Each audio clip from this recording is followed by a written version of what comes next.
नमस्कार, लाइव स्ट्रीज देख रहे हैं आप। जिस तरीके से लोकसभा चुनाव की तारीखों के ऐलान के बाद अब एनडीए ने भी अपने उम्मीदवारों का ऐलान कर दिया है। किस सीट से कौन से प्रत्याशी खड़े होंगे इसका भी जिक्र कर दिया गया है। कल प्रेस वार्ता करते हुए तीनों दल के प्रदेश अध्यक्ष और बिहार के बीजेपी प्रभारी भूपेंद्र यादव ने इस बात की घोषणा कर दी है। इस वक्त हमारे साथ बीजेपी के प्रवक्ता असफर शमशी जी हैं। सर, जिस तरीके से उम्मीदवारों का ऐलान कर दिया गया है, कितने आश्वस्त हैं आप लोग? खास करके अगर पटना साहिब की बात करें, जहाँ पिछली बार शत्रुघ्न सिन्हा थे, इस बार रविशंकर प्रसाद थे, क्या भारी पड़ जाएंगे? देखिए, ऐसा है कि गठबंधन की बिहार की 40 सीटों पर एनडीए का कब्जा होगा और माननीय प्रधानमंत्री नरेंद्र मोदी जी को पुनः प्रधानमंत्री बनाने में बिहार की एक अहम भूमिका होगी।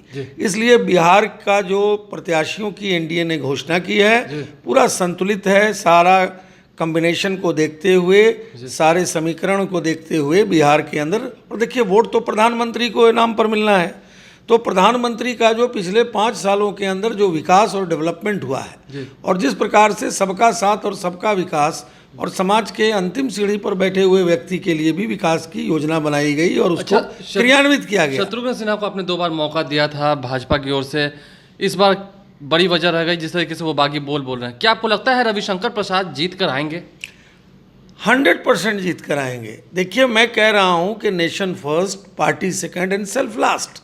बड़े से बड़ा व्यक्ति अगर ट्रैक से हटता है तो चाहे कोई भी हो। जब मैं कह रहा हूं कि बिहार की 40 सीटों पर एनडीए जीतेगी, एनडीए का कब्जा होगा, तो चाहे शत्रुघ्न सिन्हा हो या कोई भी हो, आरजेडी के महागठबंधन के लोग हों। अच्छा, कई जगह पर ये आरोप लगाए जा रहे हैं कांग्रेस द्वारा कि बीजेपी वाले पैसे देकर के तोड़ रहे हैं कांग्रेस के नेताओं को। ये सब बेसलेस बात है। इन बातों का कोई सर पैर नहीं है। ये लोग हताश और निराश लोग हैं और कांग्रेस जानती है 70 सालों के अंदर उसने क्या किया।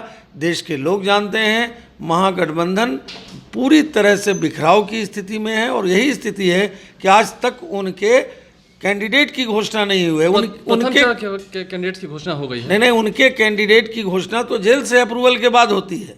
जब जेल से लालू जी का अप्रूवल होता है तब प्रत्याशियों की या गठबंधन के सीटों की घोषणा होती है। तो आप इसी से समझ लें कि महागठबंधन में प्रत्याशियों का भी अप्रूवल जेल में बैठे हुए लालू जी के अप्रूवल के बाद घोषणा होती है। तो क्या भविष्य होगा? इसलिए बिहार में हर हाल में 40 सीट पर एनडीए जीतेगी और माननीय प्रधानमंत्री नरेंद्र मोदी जी को पुनः प्रधानमंत्री बनाने में बिहार की एक अहम भूमिका होगी।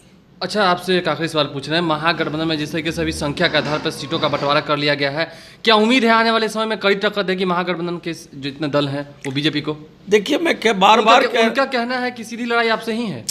मैं बार बार कह रहा हूं कि महागठबंधन के लोग हताश और निराश हैं और जब वो आज तक अपने सीटों का बंटवारा नहीं कर पाए हैं तो वही बात है, 4 लोग हैं और 5 गुट है।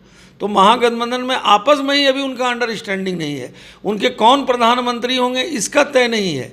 आपने देख लिया है कि जिस तरह से पिछले कई बार जो सब मिल करके देश के अंदर प्रधानमंत्री बने, चाहे एच.डी. देवेगौड़ा हों, गुजराल साहब हों या वीपी सिंह साहब हों या जितने भी लोग रहे हैं, वो सरकारें कितना चली हैं। इसीलिए यह देश एक स्टेबल गवर्नमेंट चाहता है, एक मजबूत सरकार चाहता है और आदरणीय प्रधानमंत्री नरेंद्र मोदी जी की अगुवाई में देश को एक स्टेबल गवर्नमेंट मिलेगी, एक स्टेबल प्रधानमंत्री मिलेगा जिसकी नीति साफ है, जिसका नीयत साफ है, जिसकी आइडियोलॉजी है, जिसका डेवलपमेंट और डेवलपमेंट ही विकास नारा है। चलिए, डेवलपमेंट, आइडियोलॉजी और स्टेबल गवर्नमेंट को क्या स्वीकार करेगी देश की जनता आने वाले चुनाव में जब नतीजे आएंगे, हम उन नतीजों से सबसे पहले आपको रूबरू कराएंगे। लाइव सीरीज देखते रहें आप। यदि अभी तक आपने हमारे चैनल को सब्सक्राइब नहीं किया तो जरूर सब्सक्राइब करें, साथ साथ फेसबुक पेज भी लाइक करें ताकि लोकसभा चुनाव से जुड़ी हर छोटी बड़ी खबरों के साथ हम सबसे पहले आपको रूबरू करा सकें। धन्यवाद।